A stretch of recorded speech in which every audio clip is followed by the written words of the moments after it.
G'day battlers, and yes, the stories are true. I finished second place in the Johannesburg Special Championship, the first ever official tournament held in Africa, but also the smallest Pokemon Go tournament ever held in the championship series with only 4 people. Myself and 3 others, Alan, Chen Yu backwards, or Mike, and also DetectivAugust in that 4th place spot coming in from Germany.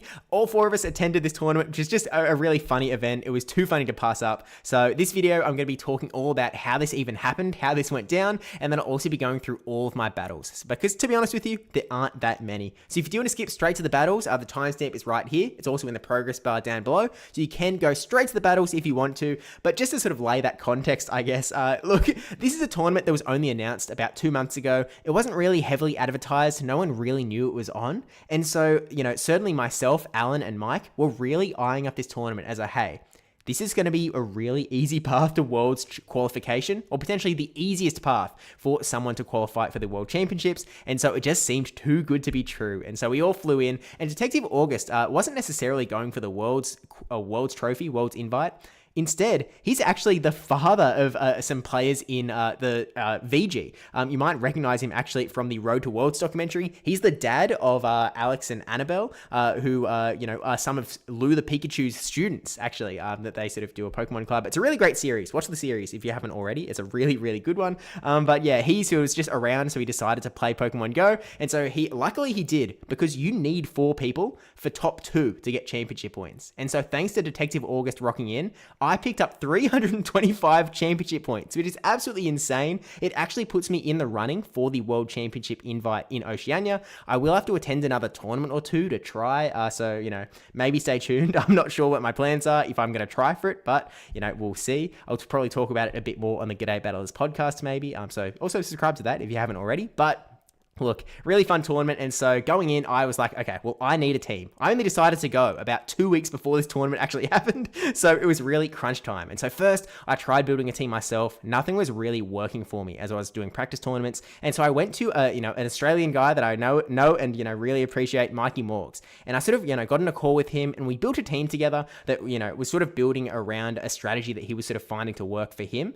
And, I gave it a go, and it seemed like a good team on paper, but I just couldn't pilot it very well at the end of the day. And so I was like, look, it's not working too well.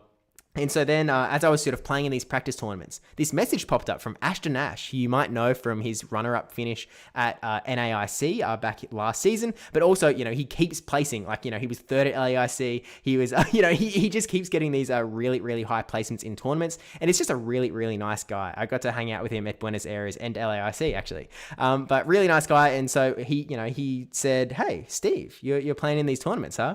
And so I slide into his DMs, and I'm like, hey, man, I need a team. What are we doing here? And so we sort of went back and forth with some ideas. He was really generous with his time, and sort of spat out some ideas, and we're like, hey, how about these teams? And I went, no, I'm worried about this guy. I'm not sure about this.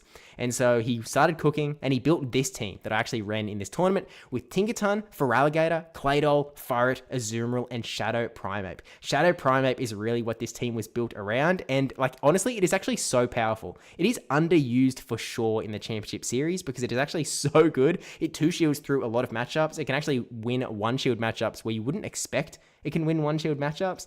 So it's a really interesting tech piece that works incredibly well. And so in these battles, in this tournament, I actually ran Primeape and Feraligatr in every single battle. Now, you might think that that's because I had a strategy surrounding around Primeape and Feraligatr, and in some sense that's true. But in more realistic sense, those were the 2 Pokemon that I put the most study into. And so they're the 2 Pokemon I knew the best. And so they're the 2 Pokemon I kept on running.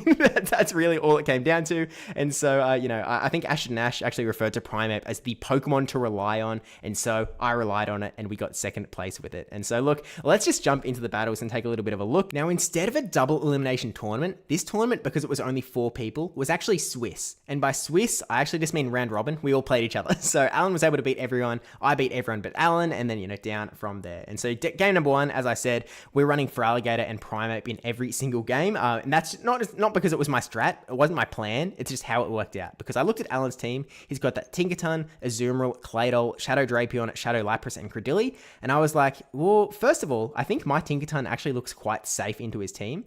So I didn't bring it. So I was like, look, I think Cladol's going to come out. I'm going to play a bit neutrally game number 1, and I'll go for the Primeape lead because I think it's really good into pretty much his entire team except the Tinkerton in the lead scenario. Like, I will lose the Cladol matchup, but you can actually gain a shield advantage in that matchup. And then, Feraligatr is also very neutral across the board and is kind of just good into everything except the Credilli. And I mean, Tinkerton's not awesome for you, but again, I was kind of not. Maybe I was a little underworried about Tinkerton because I was kind of like, look, Primeape is going to be good into everything except Tink. And then I was deciding because Cladol was probably going to come around, I decided Furret would be the way to go. And so we jumped into game number 1 with, the hopes and dreams, thinking that Tinkerton would not be in the lead, literally any of the other Pokemon.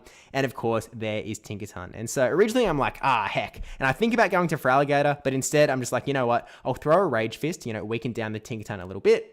They're up to 5 Fairy Winds. They have a Bulldoze ready to fire, which does do a fair bit of damage to the Primeape. So I decided to swap straight into the Feraligatr, keep my Primeape for later now that this Tinkerton is chipped.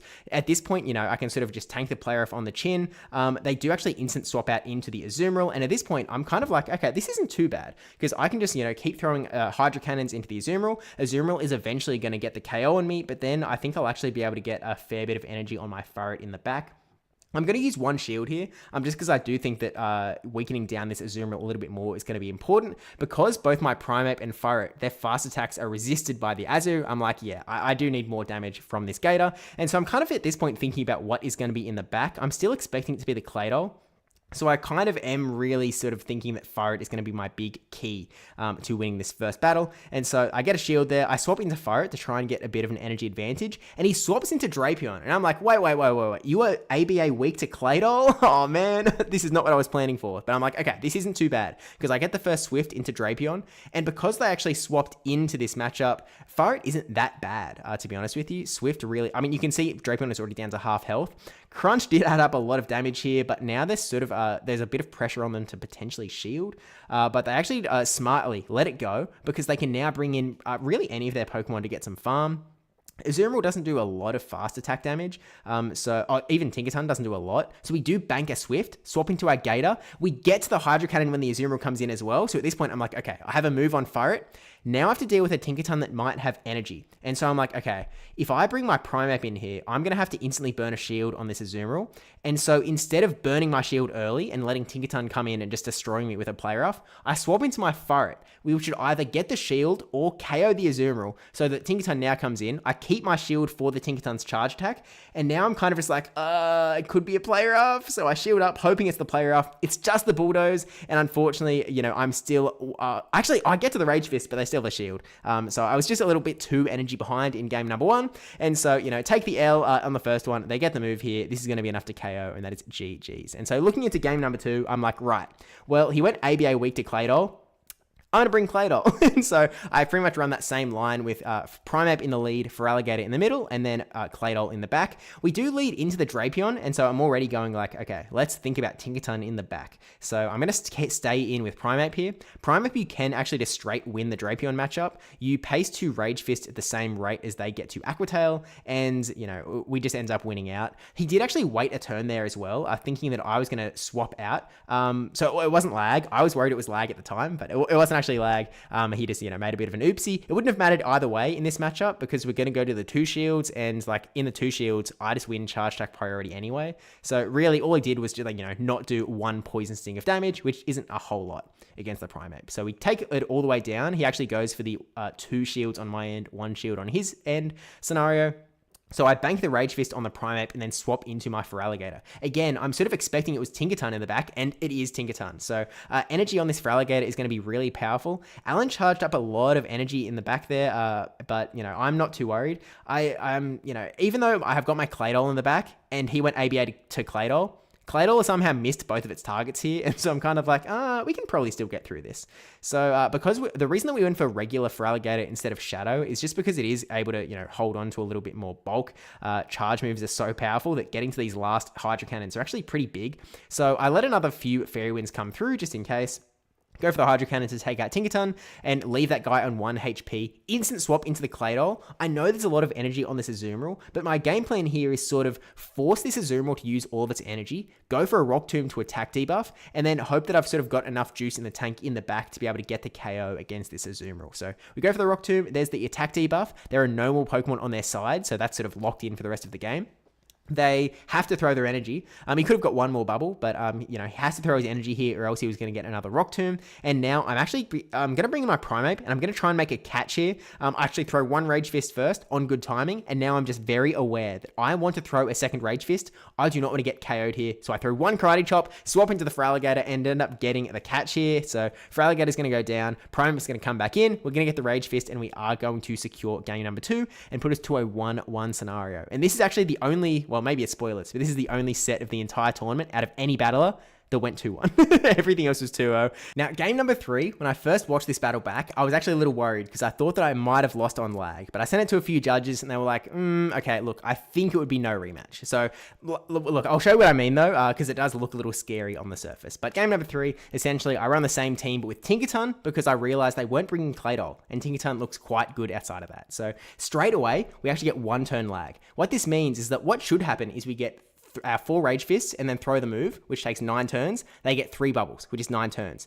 Instead, they got a full extra bubble. And so wait and see where 1 extra bubble on an Azumarill might potentially come in handy a bit later on. And so then we're going to go back in. I think after this one, we're just going to play out the 1 shield scenario because I sort of recognize that Feraligatr with a shield might be really necessary for their team. But right here, I actually go for an overtap. Well, I don't go for it. I accidentally overtap the move. So I give them another free bubble. So Azumarill now has 2 free bubbles because I accidentally did an extra fast move instead of triggering the charge attack. I tapped the charge attack, but then I kept tapping it elsewhere and, unfortunately fired it. So we go to the 1 shield, recognizing that I can get quite a bit of farm on Feraligatr, which is going to be really useful into the entire team, really. There's not a single Pokemon, like Credilli's sort of the worst, but they swap into Shadow Lapras. And so I'm like, okay, we've got over 2 Hydro Cannons now. I'm going to throw 1 Hydro Cannon here and then swap into Tinkaton because I'm a little bit worried about what's in the back. Like, I don't want to make a wrong call and all of a sudden it's a Claydol and I'm just completely kaput with my Feraligatr gone and Tinkaton just ready to get farmed down. So I do sort of hedge my bets a little bit, go into the Tinkaton, take a Sparkling Aria here, and now I'm going for the Bulldoze, just fishing for that 50% chance of a defense debuff, basically. And so, it goes through, we get the shield and we get the defense drop. So absolutely brilliant, but I'm just going to let Tinkaton go now and I'm going to put it all on Feraligatr. We don't have the third Pokemon yet. We know there's an Azumarill with a bit of energy, low health, Lapras, low health, bit of energy, and Tinkaton coming in as well now. So I go for the first Hydro Cannon here, and now I'm going to do something. I'm going to go for an undercharge on the second Hydro Cannon because I sort of recognize Lapras has energy, Azumarill has energy. I need more energy than them. I need to get Hydro Cannons back to backsies. And so I go for an undercharge and I go for an aggressive Shadow Claw down, burning my Protect shield here.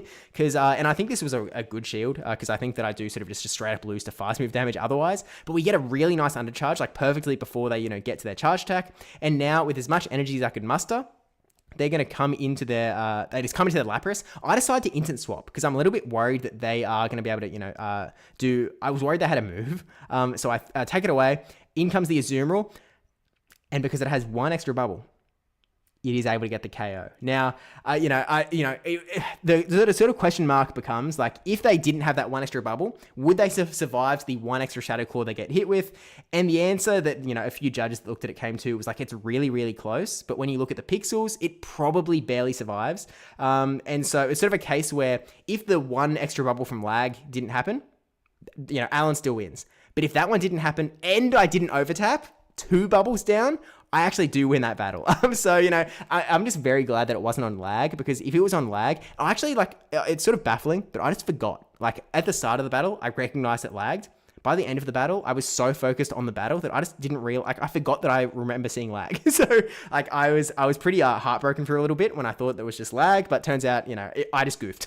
If I didn't goof and it was just lag, we would have some problems, but it is what it is. Alan ended up taking out the rest of the series as well. So, congrats to him. And now we are up against Detective August, who's got the really interesting team. His son actually built this team. He built 2 teams, but the first team had Pokemon that Detective August couldn't run because he didn't have access to Shadow Pokemon, which speaks to the accessibility problems in this game, but they're running Tinkaton, Azu, Alolan Sandslash, Primeape, Swampert, and the Ferret as well. So very similar team. Actually, I should have mentioned we did play a first game, but that August did win, but I sort of, my swap button wasn't working. So we did do a rematch, and this is, I guess, game number 2. They run the Tinkerton lead. In game number 1, I did run the Primeape lead. So like I did benefit from the rematch, which obviously no one likes rematches, but regardless, here we are in the official game number 1 with Feraligatr into the Tinkerton.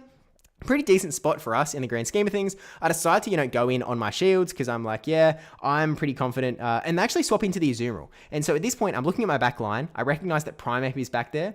And I now see that August has brought 2 fairies, the Azumarill and the Tinkerton. So I'm kind of going like, okay, well, it does look pretty good into the rest of the back line. So if I can just keep these fairies out of play, I might be all right. So I save my Feraligatr for the Tinkerton, and I use my Tinkerton up against the Azumarill. That's sort of my logic there. And so now I'm just going to go for the play rough here. I was thinking about the Bulldoze, debuff, but I just figured, nah, we'll just go straight for it. We'll go for the play rough, take it down into the pretty deep yellow. And at this point, Azumarill can't KO us with a single charge attack, and so I'm just sort of content to just take it on the chin. It's just an Ice Beam as well. He actually played it really interesting with a lot of Ice Beam baits, which it's not something that like a lot of top players do. Most players playing Azumarill just go straight play rough, and so the Ice Beam baits really did throw me. I think in the first game, I shielded a few Ice Beams. Well, I shielded one Ice Beam, but kind of a not an intentional, but a really smart play from August in sort of breaking the mold there. But we get the shield, and then they're going to get this play rough to KO us. And now we're just like, look, I'm ready to get some farm. I've got one shield ready to go. I decided to bring in my Feraligatr, farm all the way down, because no matter what Pokemon comes in, there's no shields remaining. Primeape is not going to love this energy. So they're at 3 Karate Chops now. They're 1 Karate Chop away from the move. I'm going for the Hydro Cannon just to get get a lot of damage off here. I tried to swap there. It didn't actually work, but I was just like, it doesn't matter. I think I've won this game. So she have the Rage Fist, swap into my own Primeape, which is maybe a bit greedy, but I get a really big Karate Chop down. The Tinkerton is going to come back in, and at this point, a Rage Fist plus my energy in the back is going to be enough, and that is going to be game number 1 going my way. And so this is like, in order, sort of how it played out. Like I am playing it in tournament order. And so game number 2, I was like, look, if it ain't broke, don't fix it. I think that's a really good team into August's line. And so we get a Feraligatr into the Azumarill in the lead, which it's not as good as the Tinkerton, in my opinion, but it's still a pretty good spot. And even if he's brought the Tinkerton, I at least have my own Tinkerton, but I do sort of, in the back of my mind, I'm like, look, I kind of want to keep this Feraligatr around. And so I try to swap there. Again, unfortunately, we threw the Shadow Claw, and so now instead, we're just going to eat the play rough. We're like, look, I'm just going to get a bit more energy here, I guess. I'll play out this matchup a little bit longer, go for another Hydro Cannon to weaken it back down, and we're still going to try and do the same thing going into Tinkerton again, because I think that this Feraligatr is going to be important. And so we farm right up, catch the move onto the Tinkerton, because this is really going to do nothing at all. And as long as they don't have like Swampert or Alolan Sandslash, we're in a pretty good position here, and they actually swap into their own Tinkerton. And I'm pretty happy to see this, because it means that, one of those other Pokemon, like Swampert and Alolan Sandslash, aren't going to be around. So my Tinkerton is in a little bit of a safer spot. And then also, they still might be around, I guess. You can't call them out too early, but also I'm in a pretty decent spot with our Bulldozers potentially getting some opportunities for us to get some energy, I suppose. They do just go for the play rough, and maybe that is the way you're supposed to play this matchup out. I just liked the Bulldoze potential. We actually get a debuff in there as well. But I'm a big fan of the of the debuff, especially early on in the matchup. And so now we're sort of comfortably able to get to the Bulldoze because we had the energy advantage. And I guess they threw the play off as well. But we had the energy advantage anyway. So this Bulldoze is going to be enough to... Oh, no, we get the last shield out. And so then I try and swap in to throw the move, but it doesn't work out. But I'm actually happy with this. I'm happy to let Feraligatr go. We'll bring Primeape in and get some energy advantage, because 2-shield Primeape against 0-shield anything is a great spot for Primeape, especially when there's no charm to be seen. So we get the Karate Chop down. In comes something or other. In comes the Azumarill, and yeah, I'm really, really comfy here. So I throw in bad timing, but it actually doesn't matter at this point, because I just go for the Rage Fist. It's not going to quite KO, but we just go for another one here. This will KO, and a double boosted Primeape with 2 shields is definitely enough to take out literally any Pokemon that doesn't have Charm. And it turns out it's the Alolan Sandslash in the back, so we could have just Karate Chopped down with some shields, but I figured Rage Fist would be a little bit quicker. And so we get the Rage Fist, we get the KO, and that is a 2-0 up against August. So shout out to him. And then game number 3, I guess I'm sort of aware of this fact. Like, if I win this final battle, oops, wrong way, these team. If I win this battle, I will get second place. If I lose this battle, it might be a coin flip, because it was being run through Tom, the same thing that does locals, and me and Mike would actually be tied. So I wasn't sure how it was going to happen. So I was just like, I need to win this battle for second place, because then I get 325 championship points. This is a 325 championship point match. So I really wanted to, do as well as I could. So up against this team, I was like, look, you know what I'm going to run. I'm going to run Primeape, and I'm going to run Feraligatr. And again, I was really looking at that Cradily, the Claydol, and so I decided to bring in the Furret game number 1. It didn't actually work up against Alan. He never ended up bringing that Claydol, but I figured, maybe up against this team, Furret actually looks really good anyway. Like, it's good into a lot of these Pokemon. It's good into Drapion, good into Golisopod. It's got play into Azumarill, even though it's not as good as you'd like it to be. But it seemed pretty decent, so it felt like a safe Pokemon to bring. So Primeape into the Azumarill lead. Again, we do win this in the 2-shield scenario, and at this point, I'm kind of looking at the back lines, and I'm like, how much do I want to go for the 2 shields? Because you have to make that call. Even though you can win a matchup if you use all of your shields, you have to think strategically, is there value in burning all of my shields straight away? And so I'm kind of eyeing up all of the Pokemon. I'm like, okay, can my Feraligatr deal with everything? Maybe that Cradily looks a little scary, though. I'm definitely concerned about the Cradily. Because, Primeape is definitely sort of, I guess, my main counter to the Cradily, but Cradily can still do a lot of work, especially if I don't have shields. And so I think I threw on bad timing there, but which is a bit of a habit in this tournament by the seams of it. So I decided to keep my Primeape around just in case that Cradily does sort of rear its head. And so I want to get some energy on the Feraligatr as well. I'm trying to bait out the Cradily if it is in the back. And here it is. So I'm actually very happy that I sort of, was able to bait it out here. So I go for the Ice Beam straight away, either get a shield or get a lot of damage onto the Cradily. And he no shield. And so I'm like, oh, this is great. I can let my Feraligatr go. I can bring my Primeape back in, go for a pretty dangerous Karate Chop down. Rock Tomb, take us away. I'm going to bring Primeape in here and keep my Furret for the back. Actually, oh no, I do that. I was thinking like, oh, maybe I could go for the Furret. And okay, I don't quite get the farm down actually. And so now I'm like, okay, let's just Furret it. Let's just go for Furret. We've got 1 shield to 1 shield. We'll get some energy maybe. The Golisopod comes in, and this is good for us because they swapped in. I have the energy advantage here. So I'm going to be able to fire off Swifts before they get to their own moves. It's 5 Sucker Punches to my Swift, 5 Shadow Claws to their X-Scissor Aqua Jet. And so I'm like, look, great. We better shield, they better shield. We're going to get to Swift before they get to a move. I think they will survive it, but we're going to survive their move even better. And so best case scenario, they're in the red. I'm going to be able to Sucker Punch this down because they swapped in from that low health Pokemon from before. So this is actually really, really good for us. They get the Aqua Jet. We're going to Sucker Punch down. Oh no, we don't quite get to. They've still got 3 Pokemon, but Azumarill doesn't have enough energy. We can Swift here, and then I'm just going to be able to Sucker Punch both of the other Pokemon. And so I'm in a pretty happy spot here. Sucker Punch down Golisopod, and then in comes that last little bit of HP to Sucker Punch down as well. And so game number 2, I do swap into the Feraligatr lead because I was a little bit worried about that Cradily. Maybe he doesn't shield the Ice Beam. Game number 2. And we get the Drapion lead. So we would have preferred in some way, like Primeape is a better matchup into Drapion than the Feraligatr is. But again, I am just concerned of that Cradily. And so I'm going to keep Primeape in the back for now. So we go for the Hydro Cannon, get a shield out. Drapion is going to be pretty decent in this matchup, especially, I think he can go straight Crunch even. And so we just no shield the first Crunch in case he gets the Defense 4, which he does get, which I'm kind of like, look, it could have come at a much worse time.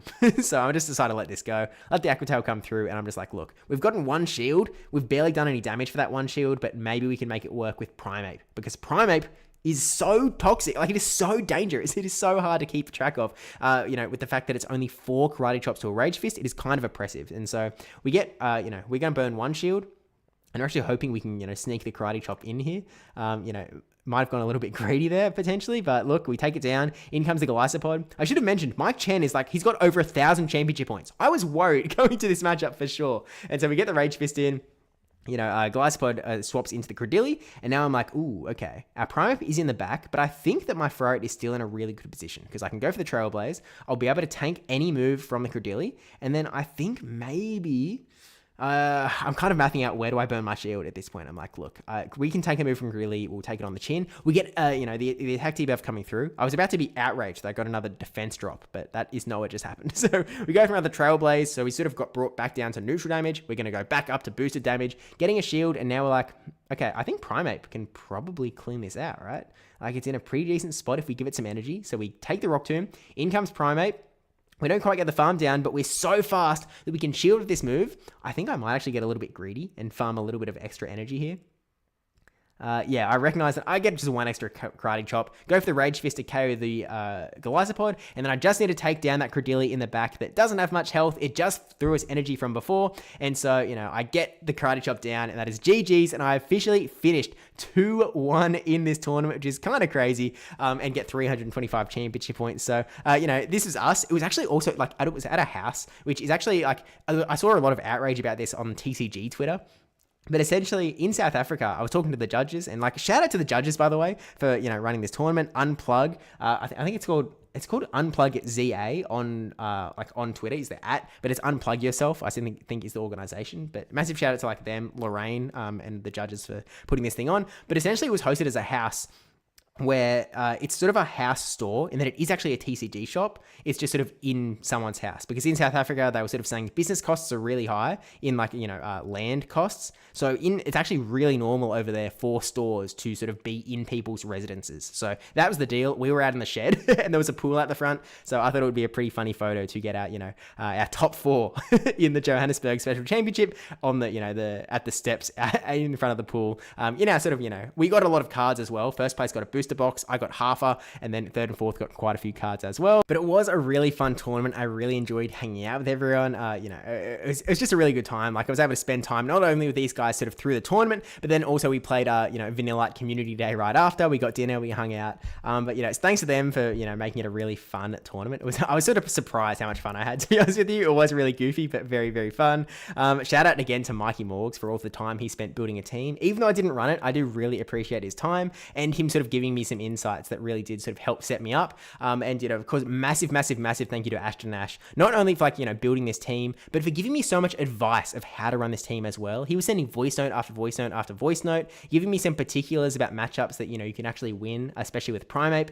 And so I just felt I felt more confident than I've ever felt going into a tournament than I did this one. Now, a lot of the matchups that I sort of knew didn't end up seeing, because I only saw 3 teams and there were only 12 Pokemon cumulative across all 4 of our teams. So a lot of matchups that I didn't end up seeing, a lot of scenarios I didn't end up seeing, but I really appreciate, I feel like I've learned properly how to study for the first time, which feels weird, especially, now that I've been playing this game for 6 years, but I feel like I finally figured out the formula of how I can actually find success in terms of how I best learn and how I, how to study for future tournaments, which I guess I might need in the next month. So let me know where I should head, I guess, to try and qualify for the World Championships. I am 14th on the Oceanic leaderboard at the moment now, so top 10 qualify. It's actually top 11 at the moment because one in the top 11 has the auto qualification. We'll see what happens in the Melbourne Regional Championships as well. Hopefully I'll be casting, not playing, which is unfortunate because that would be my cheapest way to compete. But hey, sometimes that is just how it goes. It's all for the content. So with that said, a massive thank you to my patrons as well. I should just bring this image up to the top. There we go. Thank you to my patrons and YouTube members for supporting the channel, and thank you for watching. Don't forget to like, comment, subscribe, especially the subscribe button, and I'll see you in the next one, wherever that may be. Bye.